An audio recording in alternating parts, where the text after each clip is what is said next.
Sometimes it's thrilling, sometimes you're determined, sometimes your mind wanders, sometimes you're mad, sometimes you're happy. I mean, I think it just depends, but when any of those emotions or feelings come out, I think they're much more heightened because of the competition, and the fact of what you're trying to do sort of amplifies the whole thing.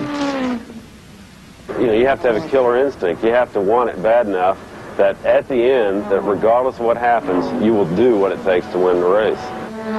I get a big buzz out of that and a tremendous amount of satisfaction, especially when it goes well and you end up winning the race, and you can go home that night and say, hey, today I did a little bit better than everybody else. It doesn't mean you're going to do that tomorrow, but today you did, and it gives me a great sense of satisfaction.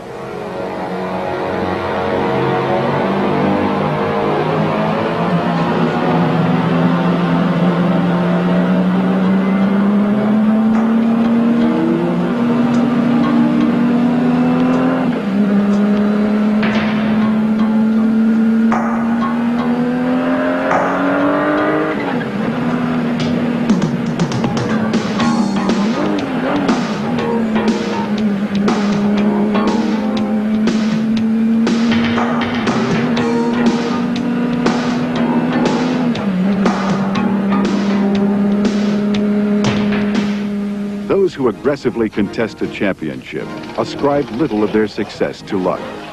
For out there, a host of adverse circumstances await, and fortune is a luxury that simply won't come around often enough. For each, there is a carefully arranged plan that must be adhered to. These are the leading men amongst an all-star cast, selected to man the best machinery, advised by a round table of specialists. They have earned the best jobs in the business. They are disciplined, talented, and determined. It is the combination of skill and experience that allows them to meet danger without giving way to fear. They attribute their successes to many, yet in the cockpit, they are alone. Their concentration must not yield to susceptibility. Now just one must sustain the efforts of so many others. Yet there can only be one winner. In the business of racing, your colleague is more than likely to be your opponent.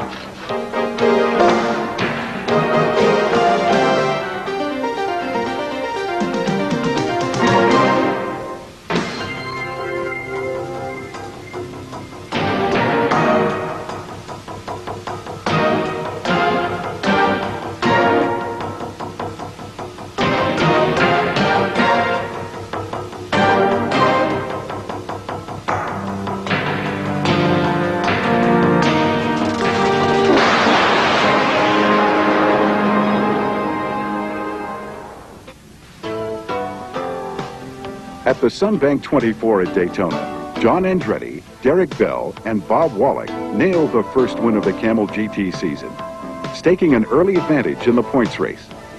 Drake Olson would shatter the single-car qualifying record at Road Atlanta, while Wallach and Andretti would score yet another victory at West Palm Beach in the Miller Porsche. Meanwhile, the Camel GT points battle began to take form. The level of competition set the stage for the most dramatic season in the chronicles of IMSA Camel GT history. As the season progressed, these men and their machines stood out from the rest. Considered a hot property amongst the racing scouts, Bryce Cobb joined the Castrol Jaguar team to pursue the Camel GT championship. Self-described as Texas tough, Cobb has established himself as a hallmark of consistency in the sports car arena. In early March, Bryce Cobb and John Nielsen lost no time stealing the points lead from John Andretti and Bob Wallach by virtue of consistency. A run of seconds at Daytona, Miami, and Sebring fostered a lead that would be temporarily shut down by a Nissan win at Road Atlanta. Post West Palm Beach, the tables turned yet again, and the Jaguar pair stayed on top of the standing with a third at Lime Rock, and yet another second at Mid-Ohio. Entering the Camel Continental at Watkins Glen, Cobb and Nielsen held the championship lead at just 1 point each. But the mid-season Watkins Glen circuit is where they would relinquish their lead once again, as they fell 17 points behind Jeff Brabham. By Road America, the Jaguar duo was back on track, and come Portland, co-driving with Jan Lammers, Cobb scored his first victory of the season in a controversial finish at Portland beneath a premature checkered flag. The win here stopped another wave of Brabham winning streaks. But at San Antonio, disaster would strike.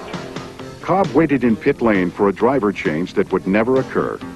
The V12 Jaguar got sideways, and as a twist of fate would have it, his friend and former driving colleague, James Weaver, connected with the Jaguar.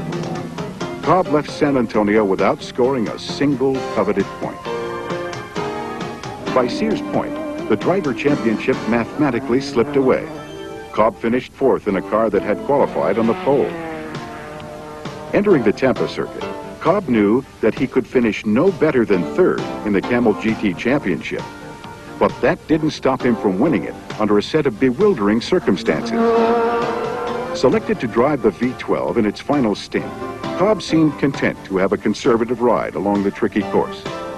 But a medley of yellows turned Tampa into a racing lottery. And typically Cobb, he capitalized on the misfortunes of others. With one lap to go, he staved off the efforts of Chip Robinson, bringing the Jaguar home to victory, clinching third spot in the championship with one race remaining. Ever the professional, Bryce Cobb is considered a standard in the racing community. In 4 attempts at the all-important championship, he has finished second 2 times and third twice.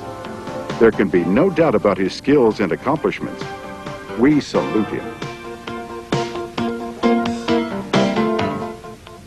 In a sport where anything less than a win is a compromise, one must learn to take much in stride. It is the rule, not the exception, to endure the frustrations and disappointments that await. In a business comprised of peaks and valleys, the one who finds the highest line will finish on top. And those who have what it takes to persevere are to be admired. On behalf of R.J. Reynolds Tobacco Company and the International Motorsports Association, we congratulate all of you for a spectacular year in IMSA Camel GT racing.